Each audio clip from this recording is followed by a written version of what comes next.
या very good morning to everyone. और मैं अपने कॉन्सेप्ट क्लास में आप सभी का स्वागत करता हूं।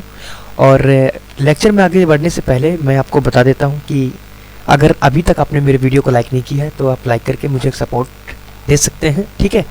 और लेक्चर में जैसा कि हम जानते हैं, हमने पिछला लेक्चर में जो कवर किया था एनिमल सेक्रीफाइस के बारे में, ठीक है।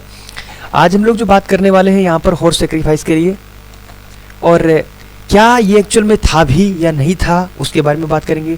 कितना कितना मिथ है लोगों को लेकर, किस राइटर ने कितना बताया, कौन सा राइटर क्या कहता है, कहाँ पर हमें यानी कि हॉर्स के यानी कि एक्सकेवेशन के बाद यानी कि बोन्स मिली हैं, कहाँ यानी कि एक पूरा इरादा बन जाता है कि हाँ यहाँ पर हमारा यानी कि हॉर्स को सेक्रीफाइस किया जाता था, कहाँ पर हॉर्स की बलि दी जाती थी या नहीं दी जाती थी।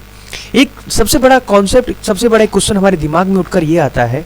वो क्वेश्चन ये है कि आखिरकार ये इतना ही मतलब घोड़े को देखा जाए तो that is a much more useful animal in our life. If you want to ride, if you want to make a race with some other competitors, you use that times your horse, right? If you have lot of soldiers, like you are a king and you have a much more soldiers, then you have a need to some horse, so that's why there is a much more need of the horse. तो इतना horse को यानी कि need होने के बावजूद भी क्या उन्हें सेक्रीफाइस किया जाता होगा? तो आंसर इसका सम टाइम होता होगा, सम टाइम नहीं। कैसे? उसका एक आंसर आता है यहाँ से है कि इनको यानी कि सेक्रीफाइस करने का मतलब ये हुआ कि सेक्रीफाइस अगर किया जाएगा तो मतलब जाहिर सी बात है वो बूढ़ा हो चुका होगा या कोई बहुत ही ऐसी अर्जेंट आ जाती होगी जहाँ पर ये लोग बहुत ही महत्वपूर्ण जानवर यानी कि घोड़े को ये लोग सेक्रीफाइस करते होंगे। तो मैंने एक रफ स्ट्रक्चर आपको दिमाग में यानी कि खड़ा कर दिया है। अब इसके बारे में हम लोग लाइन बाय लाइन हमारे टेस्ट के द्वारा जानते हैं। और सबसे बड़ी बात ये मैं बताऊंगा, क्योंकि मेरी तबीयत लगभग 2 से 3 दिन तक ठीक नहीं थी, तो इसलिए मैं कोई लेक्चर ला नहीं पा रहा था, तो उसके लिए बहुत सॉरी। और आज से हम कंटिन्यू रहेंगे। आज भी मेरी कोई ज़्यादा अच्छी तबीयत नहीं है, बीच में बिगड़ जाए उसका मुझे कोई पता नहीं, क्योंकि बोलते बोलते कभी कभी मेरा सांस खड़ा सा हो जाता है, ठीक है। तो उसको ज़्यादा ना माइंड करते हुए हम लोग अपने पढ़ाई से रिलेटेड ही बात करेंगे। चलिए स्टार्ट करते हैं from very initial, that is our animal sacrifice, that is our horse sacrifice, in which we starting from the animal sacrifice. So animal sacrifice have prevailed among many tribal peoples. कहने का मतलब यहाँ पर ये है कि जो एनिमल सेक्रीफाइस करना यानी कि ट्राइबल पीपल थे उनके बीच में यानी कि अगर देखा जाए बहुत ही प्रिवेल्ड था, मतलब ज़्यादातर था, ठीक है। But the horse sacrifice is typical. मैंने पहले ही बताया था कि क्या इतना इंपॉर्टेंट हॉर्स जो है क्या उसका सेक्रीफाइस होता होगा, थोड़ा टिपिकल है, ठीक है, ऑफ द इंडो यूरोपियन के लिए, पार्टिकुलरली अगर यानी कि वैदिक पीपल जो थे उनकी बात करें तब। अगर फ्रेंच स्कॉलर जो हमारे यानी कि लुइस रेनो थे, उन्होंने कंसीडर किया कि जो इंडो यूरोपियन जो यानी कि रिचुअल्स करते थे उसमें ये लोग क्या करते थे, इनको यानी कि यूज किया करते थे as a sacrifice, right. So rituals में इनको देखा गया है। अब इंडो यूरोपियन की बात करेंगे तो मतलब यानी कि हमारा जो हिंद क्षेत्र है और यानी कि यूरोपीय क्षेत्र, उस क्षेत्र की बात करेंगे, ठीक है। Much archaeological evidence about the prevalence of horse sacrifice is found in eastern, central, western, northern Europe। कहने का मतलब यहाँ पर यह है कि कुछ यानी कि आर्कियोलॉजिकल मतलब कुछ ऐसे यानी कि हमें मतलब आइडल्स मिली हैं, कुछ ऐसी चीज़ें मिली हैं आर्कियोलॉजी जिससे हमें पता चलता है कि हॉर्स का सेक्रीफाइस होता था। और वो कहाँ होता था? ईस्टर्न यूरोप में, सेंट्रल यूरोप में और वेस्टर्न यूरोप में और नॉर्दर्न यूरोप में, वहाँ पर यानी यूरोप में ये हुआ करता था। एंड आल्सो कुछ ऐसा रीजन जहाँ जो सेंट्रल एशिया और काउकेसस जो यानी रीजन था वहाँ पर होता था, ठीक है। In Ukraine and south Russia, ठीक है, south Russia many cemeteries testify to sacrifice more than one horse. यानी कि बहुत से यानी कि रिसर्चेज हुई हैं, बहुत सी यानी कि डिस्कवरी हुई है, जहाँ पर ये खोजा गया, एक्सकेवेशन किया गया है और वहाँ पर टेस्ट किया गया कि एक हॉर्स से ज़्यादा यानी कि हॉर्स के सेक्रीफाइस होने का यानी कि वहाँ से बोलबाला मिलता है, मतलब रिजल्ट्स मिलते हैं। Practice seems to have started in the second half of the 5th millennium BC। कहने का मतलब यहाँ पर यह है जब हमारी 5th मिलीनियम BC थी उसके जो सेकेंड हाफ था उसके अराउंड यानी कि देखने को मिलता है सब बोलबाला, मतलब ये इस टाइप के यानी कि प्रचलन, सब कुछ ऐसे रिचुअल्स हुआ करते थे। It became widespread in later millennia and continued to in Rome. कहने का मतलब यहाँ पर यह है इट बिकम वाइड स्प्रेड, ये बहुत ही बड़े स्तर पर फैला हुआ था इन लेटर मिलीनिया, ठीक है, एंड कंटिन्यूड रोम में भी कंटिन्यूड था, मिडाइवल आयरलैंड में, ठीक है, जब मेडाइवल पीरियड था उसमें आयरलैंड में भी था और सेंट्रल एशिया में भी देखा गया है। दो मंत्र थे जिनको यानी कि जब हम हॉर्स को सेक्रीफाइस करते थे तो उनको यानी कि ऋग्वेदा के 10th मंडल में देखा गया है कि जो दो यानी कि मंत्र थे उनको यानी कि पढ़ा जाता था जब को हॉर्स का सेक्रीफाइस होता था। So Vedic text transform the sacrifice into Ashvamedha. कहने का मतलब यहाँ पर यह है कि जो वैदिक टेक्स्ट है, ठीक है, उसको ट्रांसफॉर्म किया गया फॉर सेक्रीफाइस किसके लिए, अश्वमेधा में, ठीक है। Animals may have been sacrificed in pre Vedic times in the subcontinent. कहने का मतलब यहाँ पर यह है कि जो एनिमल्स थे उनको क्या किया गया, सब यानी कि सेक्रीफाइड किया गया, उनको यानी कि बलि दी गई प्री वैदिक टाइम्स में, मतलब जब यानी कि प्री वैदिक था, ठीक है, यानी कि वैदिक काल से पहले का। तो इन द सब कंटिनेंट जो हमारे इंडियन कंटिनेंट में था तब की बात है। But despite cut mark found on the bones. कहने का मतलब लेकिन उसके बावजूद भी ये चीज़ देखी गई कि जो उनकी बोन्स है, मतलब जो हड्डियां हैं घोड़ों की, उन पर कट के मार्क्स देखे गए। तो इससे पता चलता है कि शायद इन्होंने काटा होगा तो बाद में उसे खाया भी गया होगा, तो इससे पता चलता है, ठीक है, कट मार्क्स से ही पता चलता है। तो it can not said date, ये नहीं कहा जा सकता है कि जो हॉर्सेस थे वो किल्ड मतलब मारे जाते थे फॉर द रिलीजियस पर्पज के लिए सॉरी, ये नहीं कहा जा सकता कि रिलीजियस पर्पज के लिए यानी कि जो हॉर्स थे उनको नहीं उनको मारा जाता था। Archaeological evidence of the horse sacrifice in Europe and central Asia in wanting in India. कहने का मतलब यहाँ पर यह है कि जितने भी आर्कियोलॉजिकल एविडेंस है ऑफ हॉर्स के, ठीक है, वो सेक्रीफाइस करते हैं इन यूरोप में, ठीक है, यूरोप में सेक्रीफाइस होता था एंड सेंट्रल एशिया में, जो यानी कि चाहते थे इन इंडिया में होना, ठीक है। Buffalo sacrifice become an important rituals in the worship of the various forms of the goddess शक्ति। जो गॉडेस शक्ति की यानी कि उसकी जो पूजा होती थी उसमें यानी कि भैंसे की जो थी बलि दी जाती थी।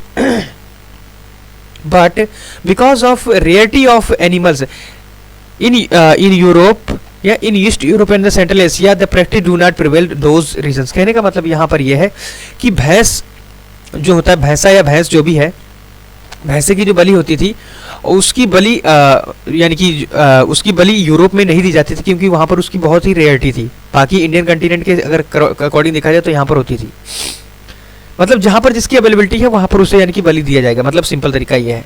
Cult of Soma, cult of Soma called होमा इन अवेस्ता लैंग्वेज, यानी कि अवेस्ता लैंग्वेज जो है उसमें सा का हा हो जाता है, ठीक है, तो सा का हा हो जाएगा तो मतलब एच से ही प्रोनाउंस किया जाएगा, ठीक है। Was confined to only the Iranian and Vedic peoples. किसको कन्फाइन करता था? Iranian and the Vedic peoples. The identification of the soma plants has been long debated, यानी कि जो आइडेंटिफिकेशन है किसका, सोमा प्लांट्स के बारे में, वो बहुत ही यानी कि डिबेटेड रहा, जिसमें यानी कि but now A plant called जो यानी कि इफेड्रा जो यानी कि प्लांट कहा जाता है, ठीक है, small twig of which have been found in the vessels use for drinking. उनके यानी कि जो क्या बोलते हैं, जो उनकी जो ट्विग है उसको यानी कि पाया गया कि इनका जो यानी कि पत्तियां थी, ठीक है, वो किसमें यानी कि ड्रिंकिंग के लिए, मतलब पानी पीने उनको यानी कि पीने के लिए यूज किया जाता था। मतलब जो उनकी जो यानी कि ट्विग्स होती थी उनको यानी कि वेसल में यूज किया जाता था, ठीक है, for drinking purpose of the rituals and premises the temple of the Togolok 21 in Margiana in the south eastern Turkmenistan is consider to be soma. Soma को यानी जो मैंने अभी बताया इफेड्रा नाम का जो ट्री था उसको सोमा के नाम से जाना जाता था। उसकी जो पत्ती यानी कि जो ट्विग्स यानी कि कहनी ना small twigs of which found यानी कि इन द वेसल, यानी कि वेसल के अंदर पाई गई हैं, जो जिनको यूज किया जाता था किसके लिए, पीने के लिए किया जाता है सोम को। On the premise of the temple toga, यानी कि टोगोलोक, जो टोगोलोक टेम्पल था यानी कि कहाँ पर पाया गया है ये, मार्जिनिया जो साउथ ईस्टर्न किसका है, तुर्कमेनिस्तान में, जिसको कंसीडर किया जाता है सोमा, यानी कि सोमा के नाम से जाना जाता है।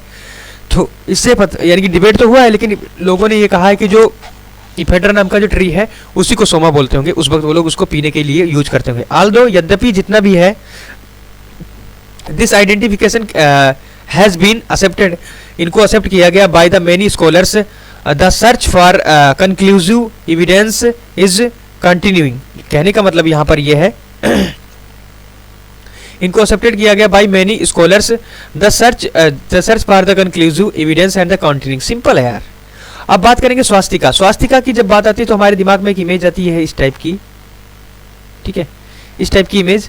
सो अब जब भी ऐसी इमेज आएगी तो मतलब स्वास्तिक मतलब क्या, sometimes Swastika the ancient symbols formed by cross, कहने का मतलब क्रॉस मतलब ये देखो पहली अगर यानी कि बनाना चाहे तो इसी तरीके से बनेगा, ठीक है। तो स्वास्तिका बन गया हमारा, ये थोड़ा गलत था, ये सही है।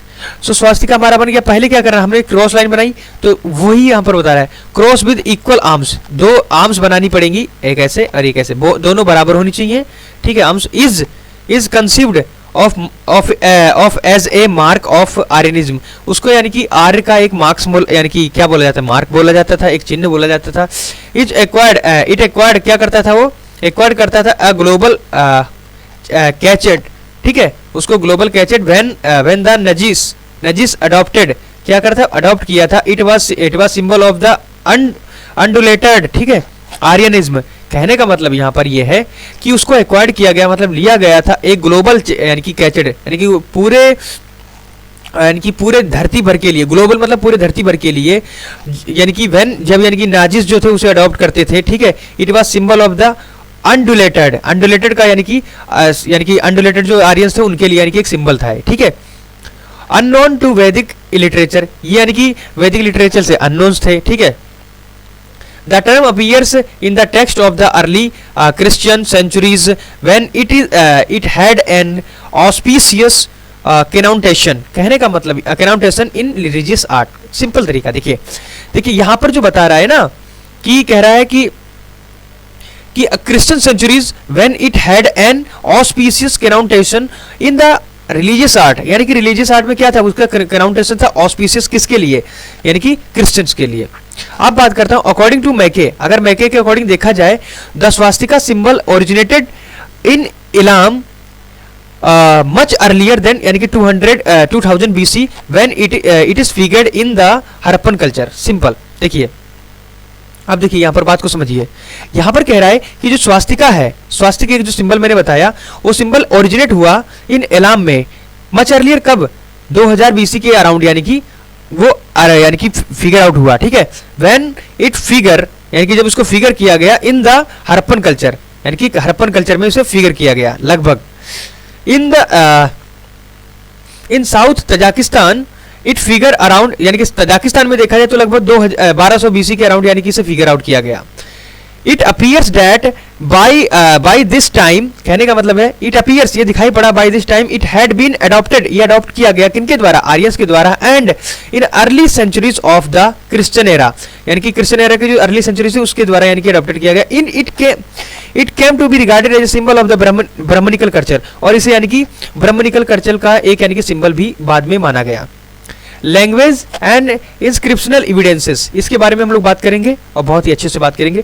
पहले हम देख लेते हैं कि हमारा कितना बचा है, उसी हिसाब से हम लोग बात करेंगे, क्योंकि लेक्चर ज़्यादा बड़ा ना हो, मैं ये चाहता हूँ।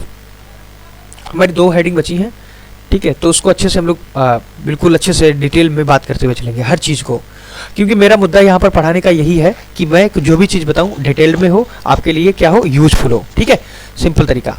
So language and inscriptional evidences, मतलब इंस्क्रिप्शन से हमें कितने एविडेंसेस मिले हैं लैंग्वेजेस के लिए, और हम लोग क्यों लैंग्वेज को यानी कि यूज करते हैं। लैंग्वेज आखिर क्या है, एक language is the one medium to understand the behaviours of one person to other, right.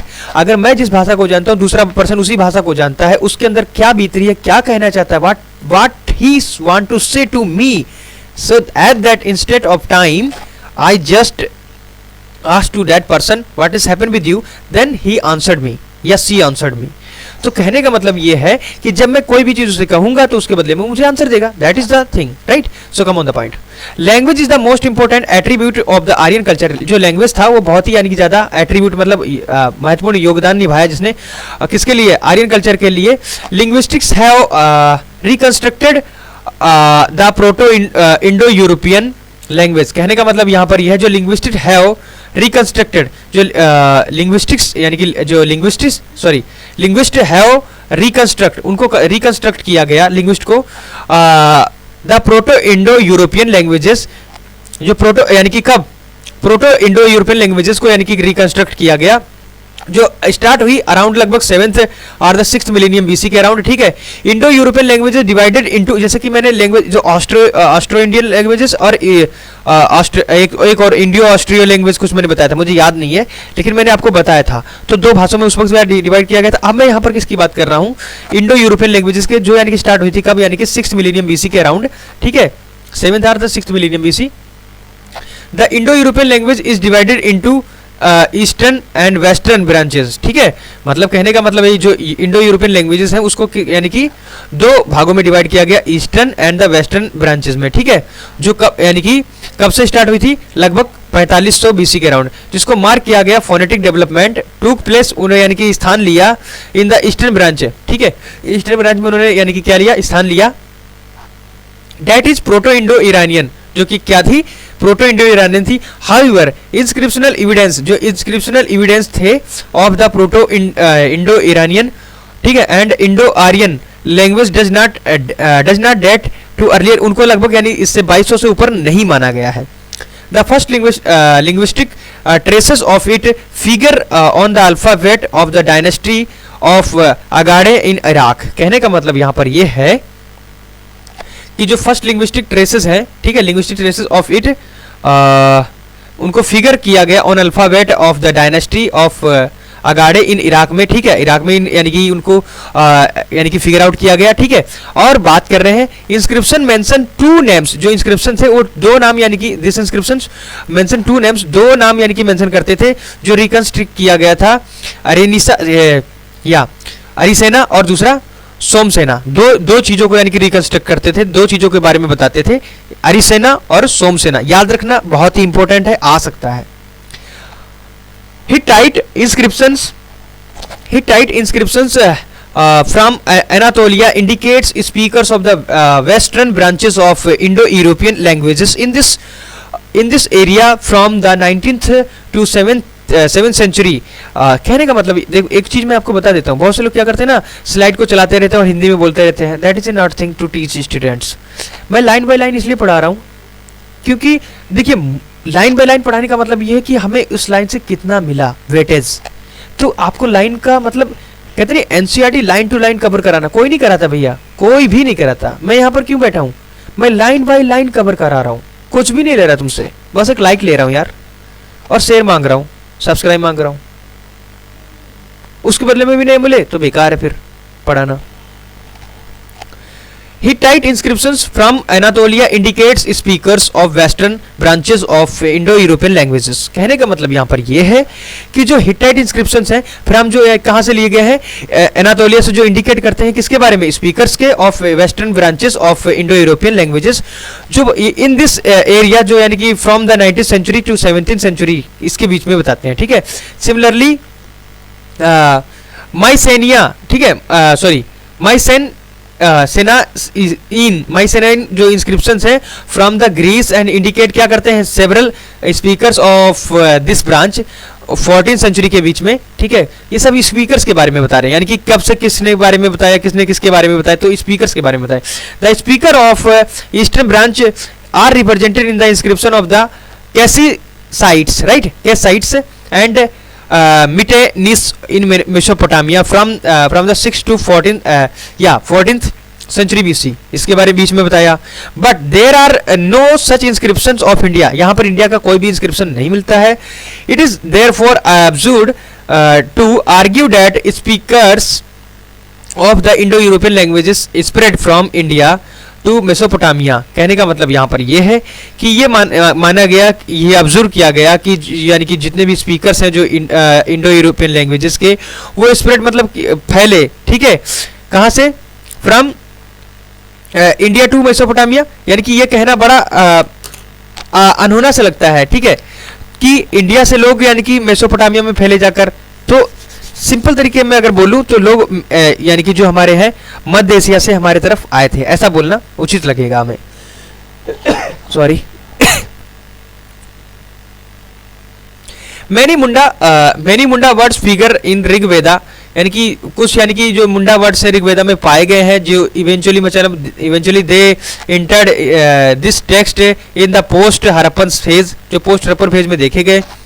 Had the वैदिक people Vedic people moved to the northwest, the Munda words would have also surfaced, जो मुंडा यानी कि मुंडा word है वो यानी कि क्या have also surfaced in that area, but they did not. ठीक है, कहने का मतलब यहाँ पर ये है कि अगर देखा जाए हैड द वैदिक people moved to the north west, यानी कि नॉर्थ वेस्ट में यानी कि क्या उन्होंने यानी कि विचरण किया है, the Munda words would have also surfaced in that area, और उनको देखा, मुंडा जो है उनको भी देखा गया इस क्षेत्र में। ठीक है, बट दे डिड नॉट, लेकिन ऐसा नहीं हुआ है। मैंने जैसे अभी बोला कि अगर मध्य एशिया से भारत में आए हुए लोगों को माना जा सकता है, लेकिन भारत से मध्य एशिया में ये कोई रीजन नहीं हो सकता, ये बड़ा अनहोना सा लगता है। सम रशियंस, हाँ राइट, वेट या सम Russian linguists consider the region south of the Caucasus to be original home of the Indo-European languages। Simple है, देखिए कुछ रशियन जो हिस्टोरियन है वो ये मानते हैं कि जो यानी कि जो इंडो यूरोपियन लैंग्वेजेस को जो बोलने वाले थे उनका यानी कि स्थान जो है वो ये माना गया है कि जो साउथ में साउथ ऑफ द काउकेसस है वहाँ पर यानी माना गया है, और कुछ सेंट्रल इंडिया का जो पार्ट है और यानी कि कुछ रसिया का जो पार्ट है उसमें। दिस इंक्लूड्स ईस्टर्न एनातोलिया, जो यानी कि क्या इंक्लूड करता था, ईस्टर्न पूर्वी अनातोलिया को। ठीक है, और नॉर्दर्न मेसोपोटामिया को। The eastern Anatolia is not far from the Black Sea area where the early horse was domesticated। कहने का मतलब यहाँ पर यह है, यद्यपि जो eastern Anatolia is not far from the Black Sea, यानी कि जो ईस्टर्न एनातोलिया था वो यानी कि ब्लैक सी से ज़्यादा दूर नहीं था, वेयर जहाँ पर यानी कि जो अर्ली हॉर्स थे वाज डोमेस्टिकेटेड, उनको यानी कि डोमेस्टिकेटेड किया गया है। नाइदर द हॉर्स नार अदर कैरेक्टरिस्टिक ट्रेड्स, यानी कि और भी यानी कि ना तो हॉर्स के ना ही और किसी के लक्षण यानी कि यहाँ पर इंडो यूरोपियन जो कल्चर है उनको ट्रेसेबल नहीं किया गया है। Eastern Anatolia in the 6th millennium BC के अराउंड। ठीक है, finding the finding of the Russian linguistics supports on earlier hypothesis, right, hypothesis of the Gordon Childe that Anatolia was original home of the Aryans। ये माना जाता है कि जो यानी कि राइटर थे उन्होंने बताया, जो चिल्डे ने बताया कि उनकी हाइपोथेसिस के अकॉर्डिंग अगर देखा जाए, उन्होंने बताया कि अगर क्या बोलते हैं जो क्या बोले हैं आर्यंस का जो यानी कि होम था, तो उनका जो होम माना गया है ओरिजिनल वो यानी कि ये जो अनातोलिया की जगह है वहां पर यानी कि माना गया है। ठीक है, this view has been recently reinforced by Renfrew।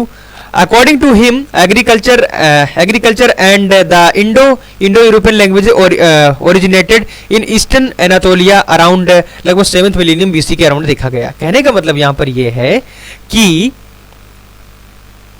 Agriculture and the Indo European languages उनको ओरिजिनेट हुई इन द ईस्टर्न एनातोलिया अराउंड लगभग कब 7th मिलेनियम बीसी के अराउंड। ही आर्ग्यू, उन्होंने एक वादा किया, आर्ग्यू किया कि that the expansion of the agriculture from the Anatolia led to spread of the Indo-European languages in various directions। कहने का मतलब यह है जो एग्रीकल्चर जो था उसी का एग्रीकल्चर के कारण ही अनातोलिया से सभी डायरेक्शन में यानी कि इंडो यूरोपियन लैंग्वेजेस का यानी कि क्या हुआ है, यानी कि स्प्रेड मतलब यानी कि फैला हुआ है, यानी कि फैली है हर डायरेक्शन में।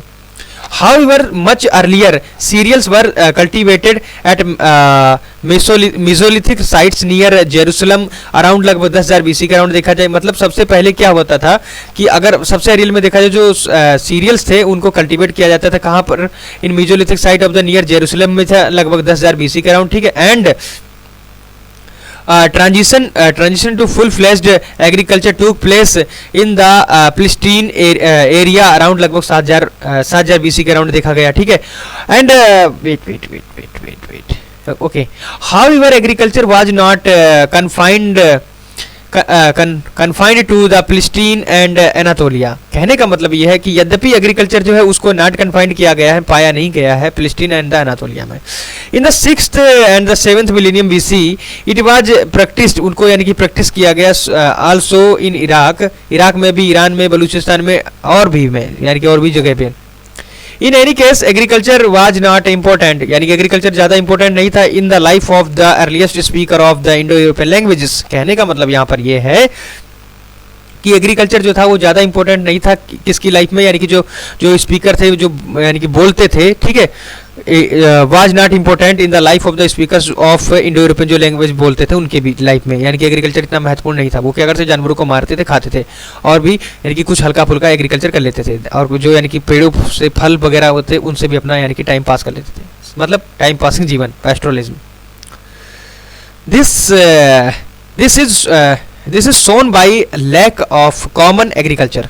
ये दिखाता था कि ये जो हमें दिखा रहा है क्या, एक लैक था उनके अंदर कॉमन एग्रीकल्चर, मतलब उनके अंदर एक कमी थी कॉमन एग्रीकल्चर की। Term used by the eastern and the western groups of the Indo European languages. ये टर्म जो है यानी कि जो यूरोपियन इंडो यूरोपियन लैंग्वेजेस के जो स्पीकर थे उनके द्वारा यानी कि बोला गया। Also if Aryan language originated in Anatolia, अगर देखा जाए कि जो आर्यन लैंग्वेजेस हैं उनको यानी कि उनको ओरिजिनेटेड किया गया कहाँ से, एनातोलिया में। Why did it completely disappear, जो यानी कि डिसअपियर हुआ from the place of origin. Dispersal of the Indo Aryans, कहने का मतलब यह है जो यानी कि इंडो आर्यंस का था उसका जो डिस्पर्जल है उसके बारे में हम लोग बात करेंगे। We may recall the genetic signals which shows the migration of the Indo Aryans from the central Asia to India. कहने का मतलब यह है कि जो इंडो आर्यंस थे वो कहाँ से आए, सेंट्रल एशिया से कहाँ आए, भारत में आए, उसके सिग्नल्स हम लोग देखने को मिलते हैं लैंग्वेजेस के थ्रू। और जेनेटिक जो सिग्नल्स हैं वो यानी कि जेनेटिक यानी कि अगर मेरे पापा के जो सिग्नल्स होंगे मेरे अंदर होंगे, मेरी जो सिग्नल्स होंगे मेरे बेटे के अंदर होंगे, मतलब जेनेटिक सिग्नल बाई पीढ़ी दर पीढ़ी बढ़ता रहता है। Genetic characteristics in the blood cells of the humans are shown as DNA. कहने का मतलब यहाँ पर यह है कि जो जेनेटिक कैरेक्टरिस्टिक्स होती हैं इन द ब्लड, ठीक है, in the blood cells of the humans, जो ह्यूमंस में देखने को मिलती हैं, आर शोन एज डीएनए। कहने का मतलब यहाँ पर है जो जेनेटिक कैरेक्टरिस्टिक्स मतलब जो जेनेटिक गुण हैं इन द ब्लड में, हमारे खून की जो यानी कि जो सेल्स हैं उसके अंदर ऑफ द ह्यूमंस में, उनको हम लोग किसके नाम से जानते हैं, DNA, deoxyribonucleic acid, right. So उसके बारे में हम लोग यानी कि हमने बात कर ली, डीऑक्सी राइबोन्यूक्लिक एसिड, उसको हम लोग यानी डीएनए के यानी कि शॉर्ट फॉर्म से नाम से जानते हैं। They are hereditary and pass from generation to generation, यानी कि डीएनए जो है हमारा जनरेशन टू जनरेशन आगे बढ़ता रहता है। Some special genetic signals appears in the steppe people of Central Asia from one end to other कहने, और इसको लगभग कब माना गया है, 8000 BC के। सिंपल तरीका समझिए अच्छे से मैं क्या कह रहा हूँ कि यहाँ पर बताया जा रहा है कि सम स्पेशल जेनेटिक सिग्नल्स, कुछ यानी कि स्पेशल जो है जेनेटिक सिग्नल्स थे उनको अपीयर मतलब देखा गया in steppe people of the central Asia के, जो यानी कि क्या था, one and two the other, वो लगभग 800 BC के अराउंड यानी कि देखे गए, मतलब पाए गए। यानी कि कुछ जो सिग्नल्स हैं हमें 800 BC के अराउंड यानी कि पाए गए कि उस वक्त जो लोग रहते थे उनके सिग्नल्स इन अब के लोगों में मिले, ऐसा यानी कि रिसर्च के द्वारा पता चला। These genetics indications are called M17। इसको यानी कि जो यानी कि जो इंडिकेशंस जो मिले हमें उनको हम लोग क्या कहे हैं, M17 के नाम से जानते हैं। They are found in more than 40% people of the central Asia. कहने का मतलब यहाँ पर है ये फाउंड किए गए मोर देन कितना, 40%, ठीक है, 40% ऑफ द सेंट्रल एशिया में यानी कि 40% यानी कि पाए गए, ठीक है। When scientist looked for man in Delhi they discovered these in more than 35% of the Hindi speaking, but कहने का मतलब यहाँ पर ये है कि जब इनको सर्च किया गया तो यानी कि लगभग 30% जो थे, जो दिल्ली के अराउंड जो क्षेत्र में यानी कि जो हिंदी भाषी लोग पाए जाते हैं उनका जो डीएनए था लगभग 30% या 35% यानी कि मैच करा उससे। लेकिन अगर 10% की बात करें तो द्रविडियन मतलब जो साउथ के लोग हैं उनसे यानी कि मैच कर रहा था। Biologist place the Indo Aryan migration from central Asia after लगभग कब से 8,000 BC के around, but the linguistic and the archaeological date it लगभग कब से कब पाई गई, इसको 2000 BC के अराउंड पाया गया। अब बात करते हैं छोटी सी जो हमारा कंक्लूजन बचा है। वी आल्सो नोटिस, हमने यानी कि ये चीजें नोटिस की है फॉर स्ट्राइकिंग करने के लिए कि जो सिमिलरिटी है in the use of the past tense in the Russia में यानी कि देखने को मिला कि जो कि सिमिलरिटी क्या क्या मिली है, and many Indo Irani Aryan languages में उसमें यानी कि सिमिलरिटी पाई गई। अगर रसिया की बात करें तो उसमें यानी कि जो यूज किया जाता है या चितल तो उसको कहते हैं आई रीड, और या पिसल तो उसको कहते हैं आई रोट। ठीक है, तो यहाँ पर जो एल है वो एंड होता है किसके साथ है, ठीक है, यानी कि पास्ट टेंस को यानी कि बोध कराता है। ठीक है, जो यानी कि यूज किस में होता था, बंगाली में, ठीक है, असमिया, ओरिया एंड मैथिली में, ठीक है, भोजपुरी एंड मगही में। It is also use in Marathi में भी यूज होता था, and some time in the Rajasthani, in Punjabi, and बहुत ही रेयर केस होता है और भी लैंग्वेजेस में मिले। ठीक है, linguistics can better explore Russian links with Indo Aryan, जो यानी कि लिंग्विस्टिक्स था वो उसके अगर अकॉर्डिंग चलें तो वो बहुत ज़्यादा यानी कि एक्सप्लोर करता था किसका, जो हमारी रशियन लैंग्वेजेस होती थी, सॉरी रशियंस लिंक करता था किसको, आर्यन के साथ लैंग्वेजेस के द्वारा, बट यानी कि अगर उनका जेनेटिक एविडेंस देखा जाए तो वो थोड़ा डाइवर्स था, मतलब उससे थोड़ा अलग था। सो आज हमने बात करी इस लेफ्ट पोर्शन में क्रोनोलॉजी, आप अपने द्वारा देखिए क्योंकि क्रोनोलॉजी देखने में आपको अपने द्वारा ही फायदा रहेगा, क्योंकि उसमें देखिए पढ़ाने को मैं पढ़ा दूंगा, ठीक है, कुछ नहीं मजा आएगा। और मैं तो चाहता हूं कि क्रोनोलॉजी का मैं लास्ट में एक सीरीज लेके आऊं जिसमें हम लोग अच्छे से इसको कवर करेंगे हमारी RS शर्मा को। सो बेहतर है आप क्रोनोलॉजी अपने द्वारा करिए, और मिलते हैं नए लेक्चर में, जो कि हमारा नया लेक्चर है द एज ऑफ ऋग्वेदा। अच्छे से बात करेंगे, और तब तक के लिए राम राम, सलाम एंड खुशामदीन। सो मैं जहाँ तक मानता हूँ आपको मेरा लेक्चर पसंद आएगा, लाइक कीजिए, सब्सक्राइब कीजिए, शेयर कीजिए, और घर पर रहिए, स्वस्थ रहिए, और बाहर जब भी निकलिए मास्क जरूर पहनिए। Thank you.